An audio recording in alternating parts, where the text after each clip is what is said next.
Good morning. Thank you for joining us today's Transportation Planning's Planning Horizons. My name is Kevin Chen. First, I'd like to thank our audio and visual team for helping us webcast this presentation today live. Today's presentation is AICP credit worthy. So if you are an AICP member, please don't forget to log into your account to take advantage of the free credits. This presentation will be recorded and saved onto our webpage for viewers to go back and watch. At any time during today's presentation, if you have any questions for our guest speaker, please send them to the email address planning.horizons@dot.ca.gov. Introducing our guest today is our Deputy Division Chief in Transportation Planning, Nieves Castro. Nieves? Thanks, Kevin. Good morning. Welcome to this month's Planning Horizon. Our topic is federal fuel tax and implementing alternative vehicle pricing mechanisms. It's my pleasure to introduce Dr. Alan Jen. Dr. Jen is currently the Assistant Director of the Energy Futures Research Center and Assistant Professional Researcher at the Plug-in Hybrid and Electric Vehicle Group of the Institute of Transportation Studies at the University of California, Davis, and an affiliate at Lawrence Berkeley National Laboratory. He graduated from Carnegie Mellon University with a PhD in the Department of Engineering and Public Policy. Dr. Jen's research is focused on plug-in electric vehicles, integration with the electric grid, adoption of the technology, use in hailing companies such as Uber and Lyft, and its impact on transportation finance. Today, we will investigate the institutional structure of the current gasoline tax at the federal level, including historical changes, how the tax is collected, and how it's allocated and dispersed to fund transportation infrastructure projects.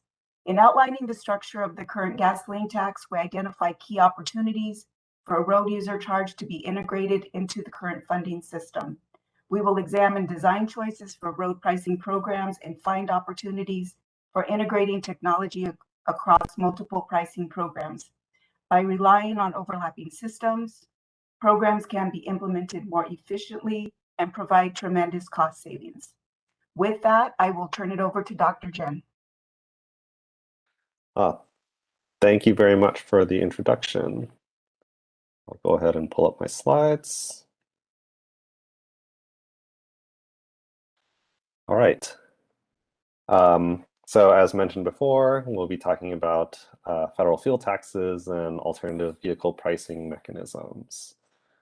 And also, as mentioned, if there are any questions, go ahead and send the email to planning.horizons@dot.ca.gov. So first off, I wanted to provide a sort of high-level overview of fuel taxes, mainly focusing on the federal level, but also touching a little bit on fuel taxes at the state level. So brief history of the gasoline tax. First started in the 1930s and at a very sort of low cost. So this is on the order of a couple cents per gallon. It should be noted that at the time that the original gasoline tax was implemented, there was a lot more uniformity in the types of vehicles that were being driven on the road. And so that has some important implications about the original intent and design of the fuel tax that we'll get into in a little bit. And so over time, there have been several laws passed that essentially increased the cost and size of the tax for fuel at the federal level. The most recent of which happened in 1993. So that's nearly 30 years ago. And the federal tax set at that point was 18.4 cents per gallon. And actually, there was a little bit of a caveat there where Most of the increase from the previous level was actually redirected to the general fund as opposed to what the taxes normally shifted to. But in 1997, most of that reallocation went back into the Highway Trust Fund, which I'll talk about in a bit. And so thinking about the sort of structure of the gas tax and how it was designed and the sort of congressional approval that's required in order to spend the money from the gas tax. There are a lot of institutional mechanisms to think about, especially when considering the role of a different vehicle pricing mechanism, such as a road user charge or RUC, when implementing. And I think one of the key things that we need to think about is when we implement a different type of vehicle mechanism, a pricing mechanism, how might that improve against the sort of existing pricing, such as a gas tax today? And I think one of the biggest sort of shortcomings of the current system is that it is sort of succumbed to a lot of political pressures and therefore very sort of difficult to change, especially over time. And that's one of the primary reasons why we've seen the federal gas tax today has not changed over the last 3 decades, and therefore doesn't keep up with inflation and the sort of increased costs of funding road infrastructure over time. Yeah, so one of the most obvious mechanisms that is decreasing the buying power is inflation. And so what you can see is that the sort of purchasing power, when we index it to a particular year for the fuel tax, decreases even if it stays steady due to inflation. And that's probably one of the largest contributors to declines in transportation revenue coming specifically from the federal fuel tax. Other sources include decreases in the amount of fuel tax revenue being collected due to improvements in fuel economy. So essentially cars are getting more efficient over time. And as a result, to travel the same amount of distance, I'm going to use less gasoline and therefore pay less fuel tax. And so that also contributes to a revenue decline. And then the last and probably smallest at this point is electric vehicles. So when I think about alternative fuel vehicles that don't use gasoline, every time you fuel up, you are no longer paying a gasoline tax. And so these 3 mechanisms all sort of detract from the total revenue that's being raised for road infrastructure. One of the difficulties when we start to think about alternative pricing mechanisms, particularly when it comes to implementation, is that against the gasoline tax, it's very difficult to think about a mechanism that would have sort of a lower administrative cost.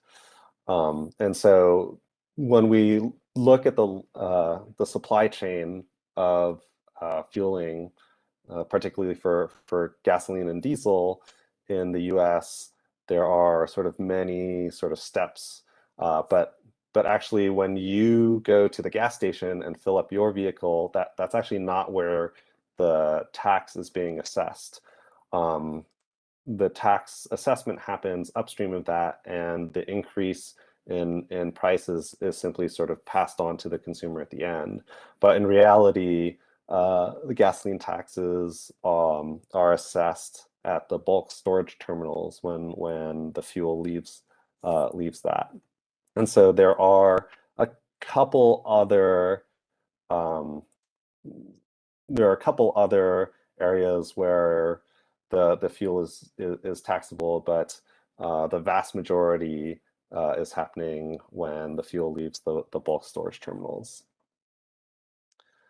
And the reason why this is such a low administrative cost is that when you look across the country, the number of total bulk storage terminals is actually relatively low. And so in California, for example, there's a little bit more than 30 storage terminals.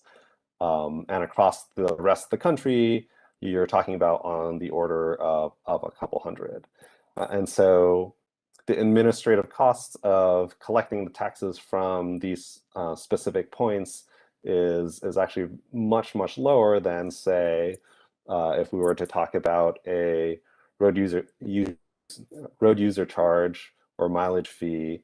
You are going from a couple hundred points of collection to potentially hundreds of millions of points of collection.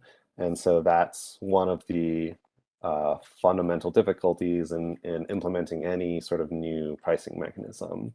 It's very difficult to compete against something like this.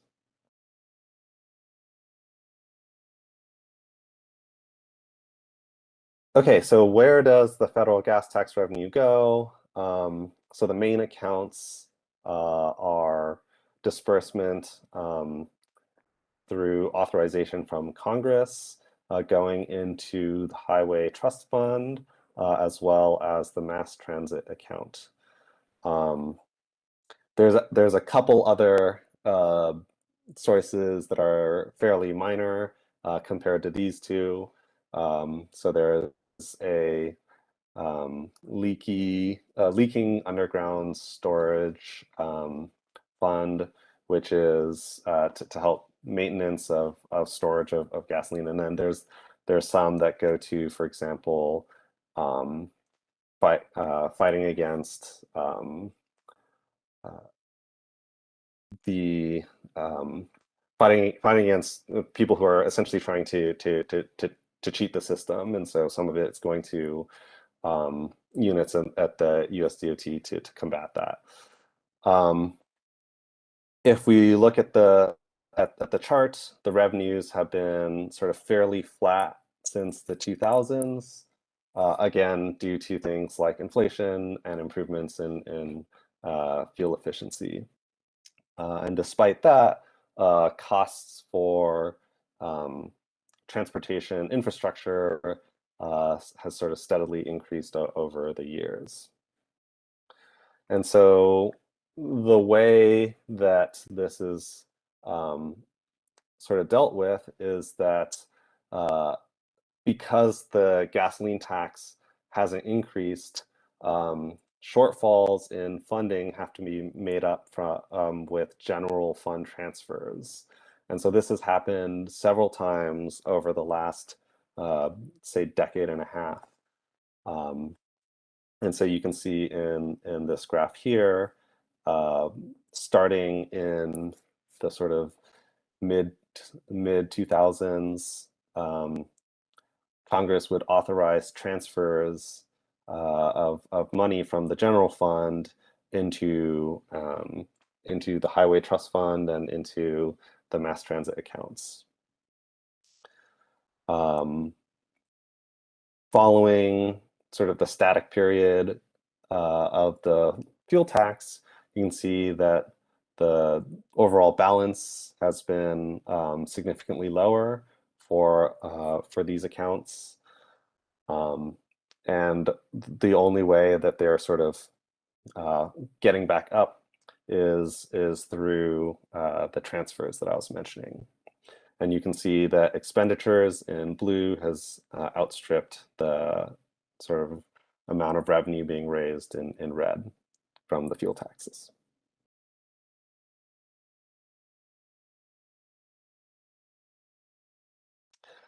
So this is still kind of a politically charged topic. So some of you may have heard in the news. So there's a big sort of infrastructure bill happening, and recently, I believe a month ago, there was a deal reached for how to fund part of that infrastructure deal. And one of the ways that they were thinking about doing this was to change the gasoline tax and not to actually officially raise the rate from what it was before, this 18.4 cents per gallon, but actually simply to tie it to inflation.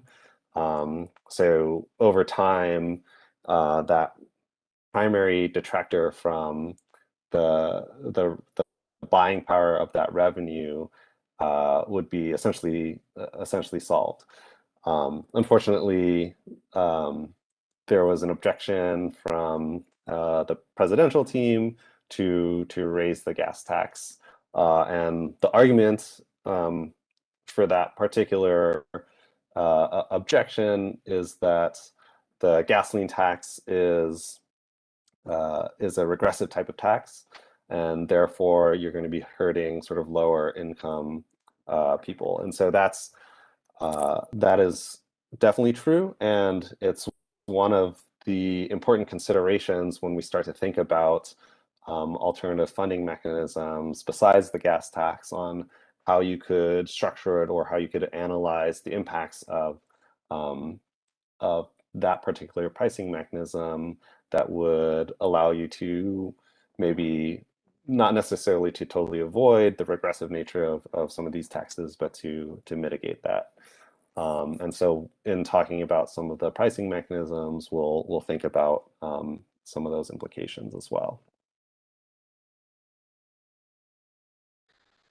So I also wanted to touch a little bit on state level. So this is a little bit of an older chart, but for California, looking at the sort of holistic picture of the revenue raised specifically for transportation infrastructure.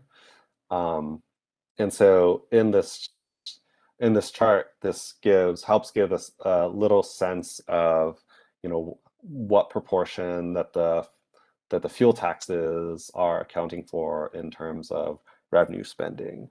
So in California, this federal reimbursement in red, and then your two orange segments here, those are going to be the majority of the fuel taxes, and those will typically account for about 2/3, maybe a little bit less recently, for the total revenue.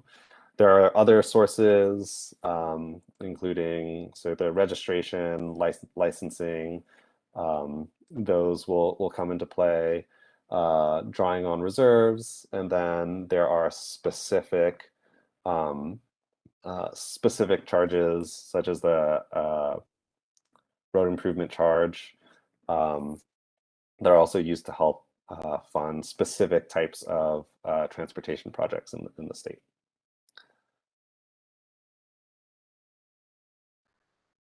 And then a sort of team of students helped me put this together, where we tried to look at a breakdown of those sort of rough types of categories among states all across the country. And again, generally, if you add up the gray with the light blue, those are accounting for the sort of sum of the state and federal fuel taxes, and you can see the proportions that those fuel taxes pay for the total amount of revenue is typically pretty large. So usually you're at least 50% of the revenue, and on average it's going to be closer to 3/4 of the pie generally is coming from fuel tax revenue.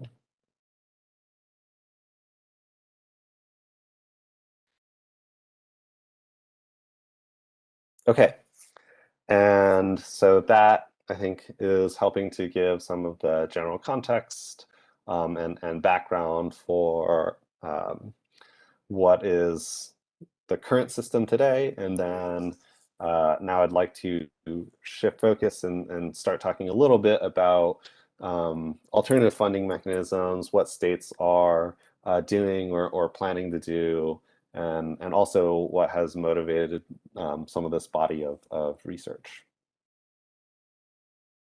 So changing how we collect our transportation revenue. Back in 2017, SB1 was passed. And so for those who aren't familiar with it, it was essentially a raising of the state level gas taxes. And so for gasoline is a 12-cent increase per gallon. For diesel is a 20-cent per gallon increase. And I think for kind of the general populace, that's essentially what SB1 was, a way of increasing fuel taxes. But actually, it also included provisions, specifically sort of at this last bullet point here, to introduce a registration fee specific for zero emission vehicles. So that includes your full battery electric vehicles, your plug-in hybrids, and your fuel cell electric vehicles. And that's actually kind of how I got drawn into this topic of transportation finance. The topic that I mentioned before about how it detracts from transportation revenues, because gasoline taxes aren't going to be paid by electric vehicles. This particular type of mechanism where they're paying an additional registration fee is essentially how California and many other states have started to think about dealing with this particular issue. So to give you a sense of what states around the country have done in terms of registrations fees, here's a little map. So some 20-odd states have actually passed bills and laws that are enforcing specific registration fees on electric vehicles. And you can see the quantities here. And they are generally on the order of $100 to $200 per year, depending on the state. There's actually a number of states where there was an attempt to pass a registration fee, and it actually ended up failing. So those are the states in the green. And then this chart is probably a couple months old now, and so it may have to be updated, but a number of states have also proposed and new bills to essentially charge these registration fees, and you can see them in these orange over here. And so this type of mechanism has kind of swept through the country fairly quickly as I would argue a stopgap measure to make up the revenue that's being lost to electric vehicles. But again, as I mentioned before, the quantity due to the sort of relatively small volume of electric vehicles that's detracting from the revenues is today a sort of very small proportion, especially in consideration, or especially in comparison to the fuel efficiency improvements that you're seeing across the board for all vehicles and due to inflation.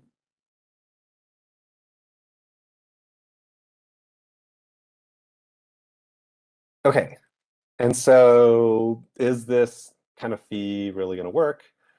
So we did some analysis for the state of California where we were projecting what the revenue trajectory was going to look like over time. And so, as I mentioned, you've got some decreases due to fuel efficiency improvements, and the amount that you are making up from losing the revenue from electric vehicles is this dotted line here.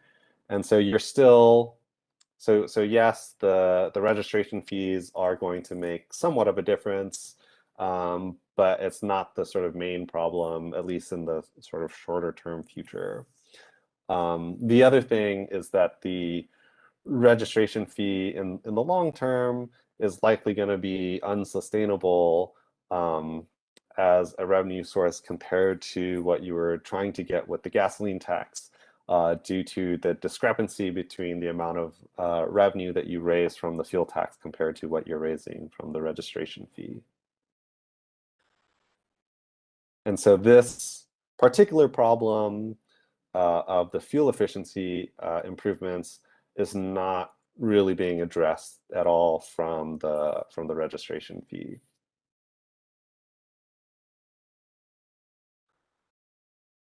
In our report to the legislature, this question about whether or not the registration fee makes sense, from a strictly kind of funding perspective, as I mentioned, it's actually going to underfund because the amount that we collect for the typical gasoline car is going to be maybe a little bit less than twice what the registration fee would be. And so even if you had a full kind of shift from gas cars to electric cars, you end up essentially having your revenues that you need to fund your transportation infrastructure.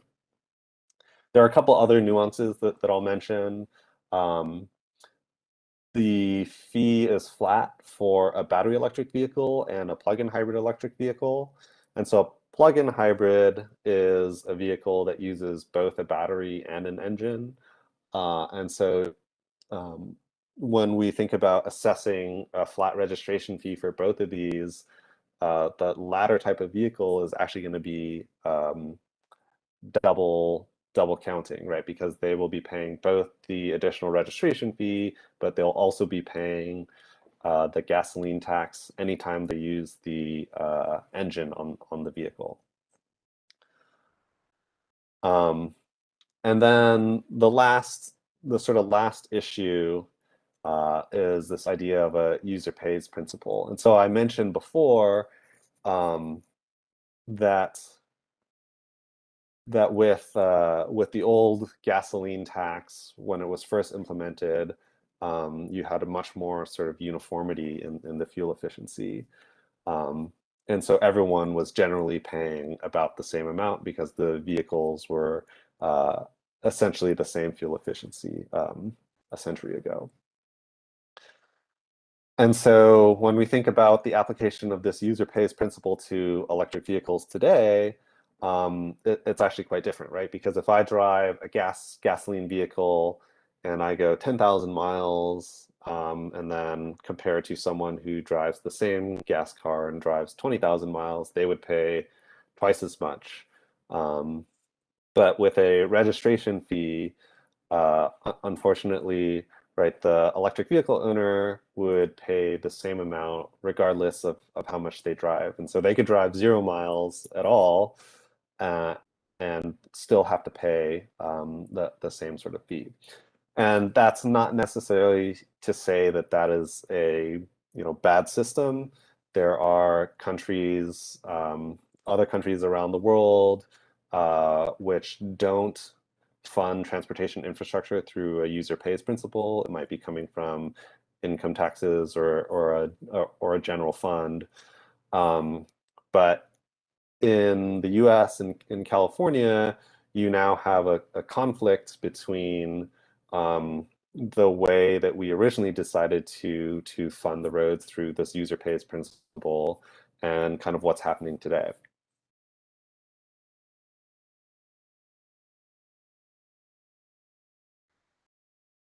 And so in our report, we provided an assessment of a couple sort of different pricing mechanisms, thinking about the traditional gasoline tax, this electric vehicle registration fee. There have been some discussions about and some pilot programs actually looking at implementation of an equivalent type of fuel tax for different types of fuels. So where you would tax electricity differently, for example. And then there have also been a significant amount of movement and programs looking at this road user charge, which I've been kind of mentioning throughout the talk today. And so we wanted to kind of provide a high-level assessment of whether or not they would actually do a good job at funding, how they respond to things like inflation and revenue stability, what it would be, what it would cost to administer a new type of program, and then, as I mentioned before, looking at the impact on the users and who's paying, and equity considerations. So I won't dive directly into too much detail in this particular table, but we will talk a little bit about some of these issues, in particular with the road user charge. Okay, and so to give some perspective of what this is to folks who aren't familiar, so instead of assessing this fee based on the fuel, where you pay some dollars per gallon, you charge a flat rate per mile being traveled. And so this actually connects a lot more to the original intent, where you were basically paying by the mile, and that was the sort of equivalent because all the cars had essentially the same sort of fuel efficiency. To give some perspective about how much that would cost, it would be on the order of a couple cents per mile. So if you were kind of the average travel intensity in California, this would be close to about 2 cents per mile. And so in a hypothetical world, if we were to sort of immediately implement this type of pricing mechanism in California, the average driver would actually pay sort of exactly the same amount of money. But then the sort of distribution of what people would be paying would actually differ depending on the efficiency of the vehicle. And so if you drove a more fuel efficient vehicle, you would pay a little bit more than you would under a gas tax. And if you were to drive a less fuel efficient vehicle, you would pay relatively less. And so the thought here is that this would actually be sort of less regressive than a gasoline tax. And I'll kind of get back to this in a little bit.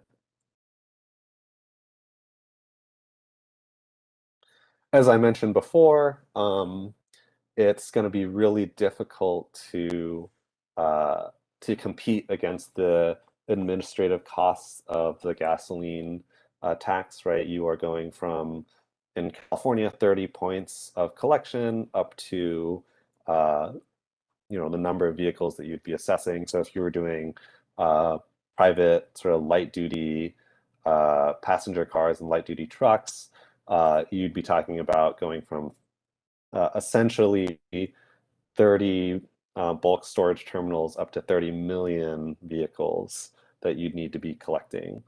So this is, I think, one of the struggles of implementing a program like this, but there's a lot of sort of work in this regard to try and bring down the costs. And I think, having talked to so not only sort of Caltrans, but also a number of other transportation departments across the country, I think the sort of fairly optimistic goal would be to lower the cost to about optimistically 5% of the revenues being raised from that pricing mechanism.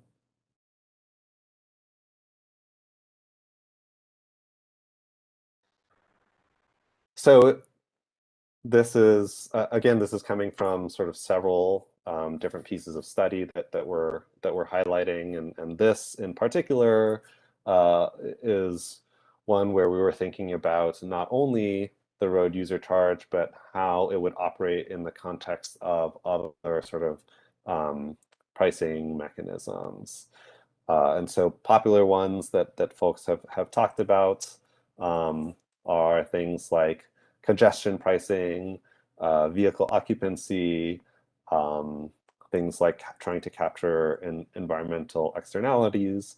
And so we kind of explored potential opportunities where you could have a sort of totally integrated system, so that essentially the way that I like to talk about this is that, you know, if you design the program in an intelligent way, you could make it so that implementing any sort of new future pricing mechanism would be a software update as opposed to like a hardware update where you would need to spend a lot more money to implement specific things into the vehicle to do a particular sort of pricing mechanism. And so we tried to generalize the types of things that you would need, and types of information and hardware in the vehicle and communications protocol that you would want for any particular type of pricing mechanism. And so what type of data would you want to collect? So when we think about a road user charge, most often you are thinking about vehicle miles traveled, VMT, and you can think about, okay, what sort of mechanisms do I have to try and capture how much VMT is occurring in a particular vehicle. You know, I could do it through an odometer. It could be self-reported. It could be reported through onboard telematics, a sort of GPS device. There's also these things like tag and beacons, so that you could put a particular device in your car that would, as you pass through certain like toll points or choke points, it would be able to send a signal with that sort of information. And so we systematically tried to break down the types of information where you would be able to that you would need, so that you'd be able to assess particular types of externalities. And so road usage, environmental externalities, congestion, and thinking about where those overlaps were in terms of devices, and then how you would transfer the data to a particular entity in order to be assessed the particular feed. And so here we're kind of highlighting overlaps and potential for integration of multiple systems together that could be sort of uniformly designed across all of your different pricing mechanisms, specifically to help reduce things like administrative costs. In our sort of most recent study, one of the things we wanted to do was to look a little bit more into this claim about the regressive nature of the gasoline tax compared to sort of other pricing mechanisms. And so we conducted an equity analysis of the specific road user charge within California. And essentially what we did was we were able to get DMV registration records of all vehicles within the state. And then looking at a census tract level, we would essentially figure out the travel behavior and the number of miles being driven by all of those vehicles, and be able to ascertain the fuel efficiency by matching particular vehicle models to vehicle attribute information. And so essentially what this lets us do at the end of the day is say, okay, given that they drive this many miles in this car with this fuel efficiency, I can calculate that they would pay X dollars with a gasoline tax and Y dollars with something like a mileage fee. And we did this for every census tract in the state, and we honed in on specifically disadvantaged communities, which you can see in this sort of distribution here compared to all other census tracts. And actually those distributions end up overlapping very nicely, which is a pretty good indication that that the distribution of people who would be paying mileage fees looks very similar to the gas tax. So essentially, there isn't going to be too much of a difference in terms of how much disadvantaged folks living in disadvantaged communities would be paying compared to other areas in the state. However, we also looked at a comparison of rural communities, and this was actually a sort of relatively surprising finding for us, because in our discussions, not only with folks running the pilot programs in California, but also in other states such as Oregon, Washington, and Utah. We were generally under the impression that this idea that it'd be less regressive, having to do with folks living in rural areas having less fuel efficient vehicles, which means that they would be benefiting from the road usage charge. But actually we find the opposite. And so if you look at the bottom distribution, we're actually finding that drivers in rural communities actually end up paying a little bit more than they would under the gas tax. And again, to give some perspective, right, this is like on average a slightly less than a 1% increase in cost, but it is sort of statistically significantly different from what they would be paying under the gas tax. And it just so happens that actually most folks in rural communities in California tend to drive slightly more fuel efficient vehicles than the rest of the state.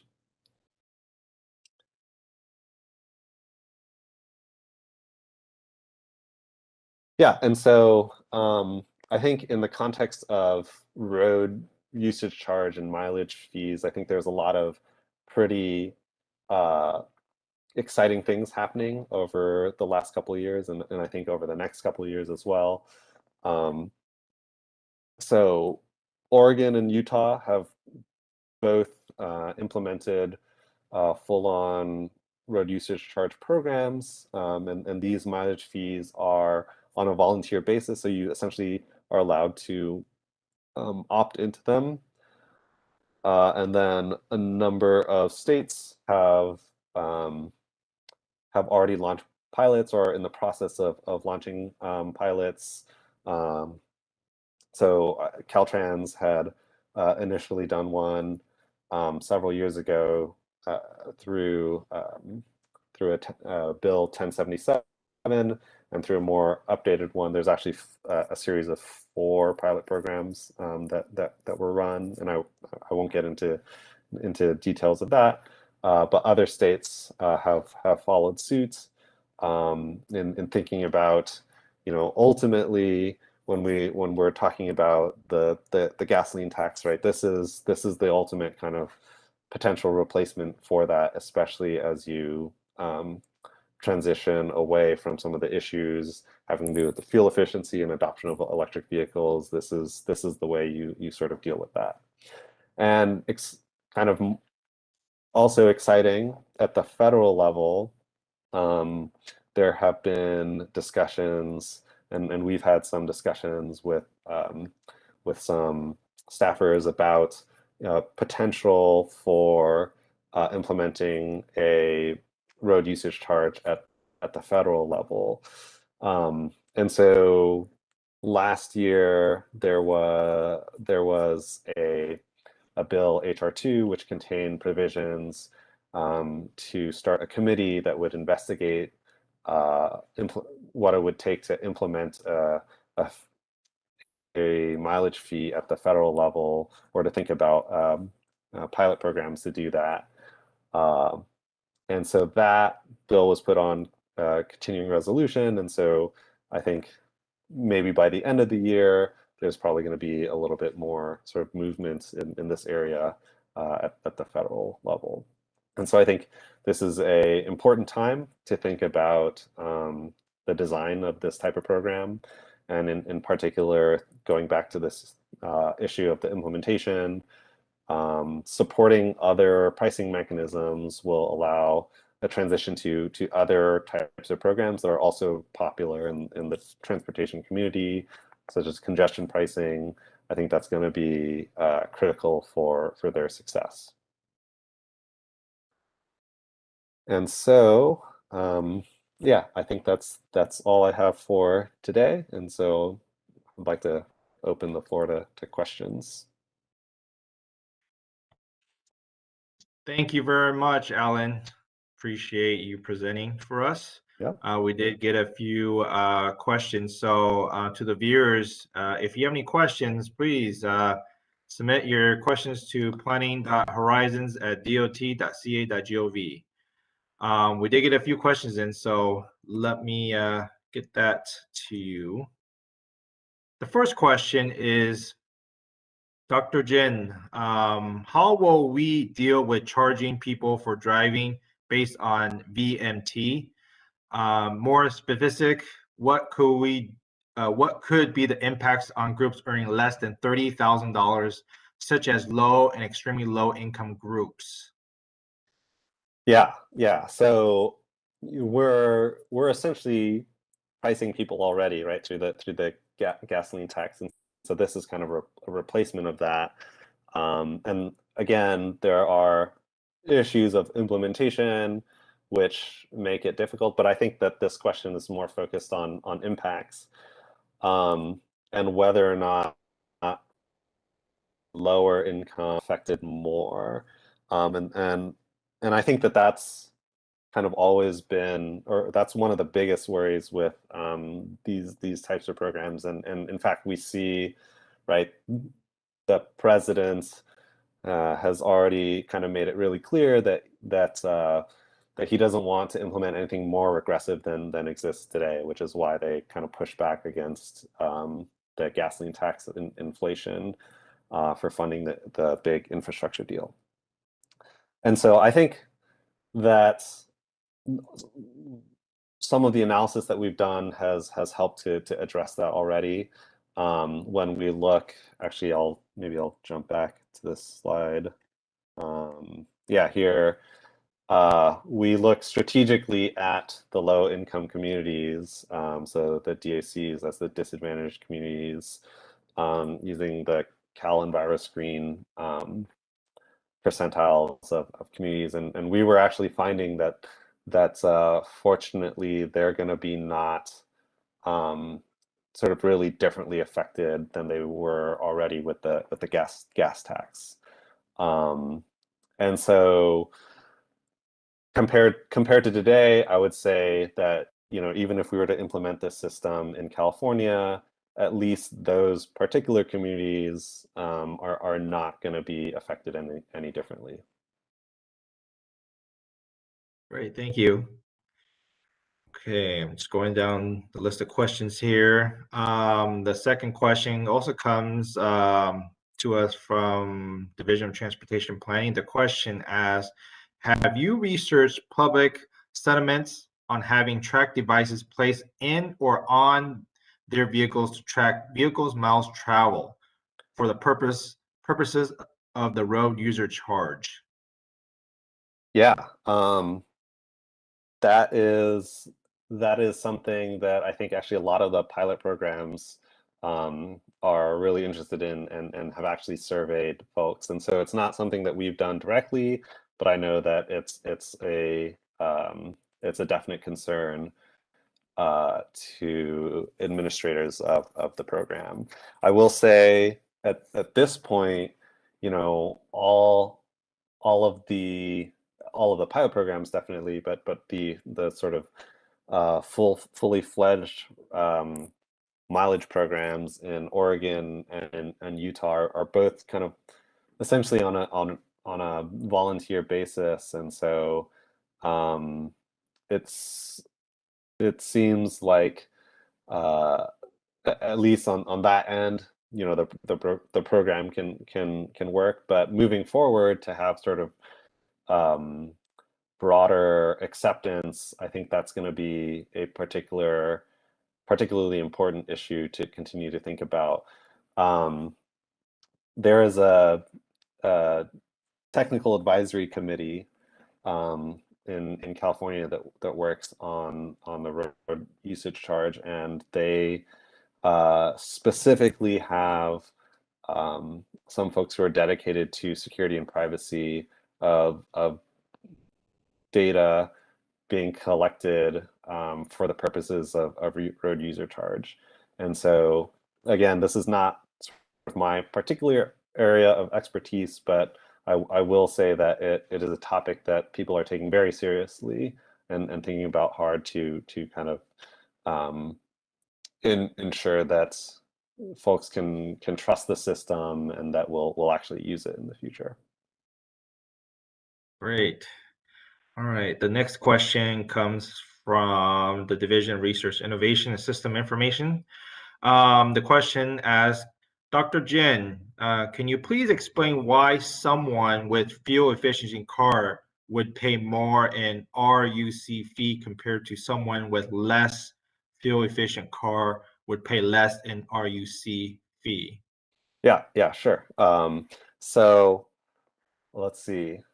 If I were to drive 100 miles in, let's say, a Prius that gets 50 miles per gallon,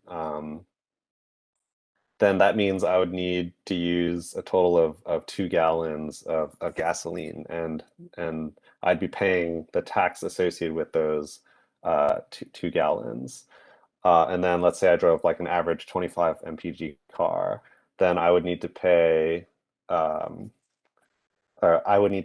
gas tax associated with 4 gallons, right? The 100 miles divided by 25. And so there is a discrepancy between the amount of money being paid by your more fuel efficient like Prius versus your sort of average car. And that's how it works under the gasoline tax. But if you change to a road user charge, then if I drive 100 miles, I get assessed the same amount of money no matter what. And so that difference for the Prius, right, is that they're going to end up paying more than that 2 gallon assessment, and then the other one will go up to whatever the average is. And so wherever they meet in the middle, right, everyone who was above that will pay more, and everyone who's below that will pay less. And so that's why by going to a mileage fee from a gas tax, you are essentially removing the fuel efficiency benefit that you would get in terms of paying for the tax and the user pays principle.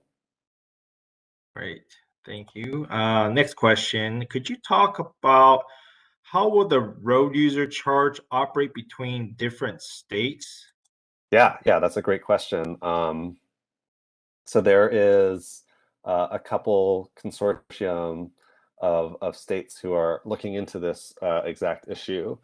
So the I-95 coalition on the East Coast, as well as the RUC West. And so these states are actually getting together to think about how you could implement a system that would work across states. And I think, personally, I think that's going to be a lot more sort of important in like the New England area in the I-95, where you may be going through sort of many states at once. And so there are a couple different sort of implementation measures being discussed right now. But actually there haven't been any pilot programs that do interstate yet. And I think as soon as you start talking about that, it starts getting a little bit complicated, because you're now sort of operating at the sort of federal level. And so yeah, I guess I'm not giving any particular implementation details yet because there haven't been any existing pilot programs, but it's something that I think in the very near future we're gonna see. Great. We got more questions coming in. This question also comes from our Division of Transportation Planning. The first question is, would a road user charge be administered at the local or regional or state level? Yeah, so I think everything we've seen so far is a state level administration. In other words, uh, the state DOT is going to be the one who is in charge of designing and implementing the usage charge. Okay.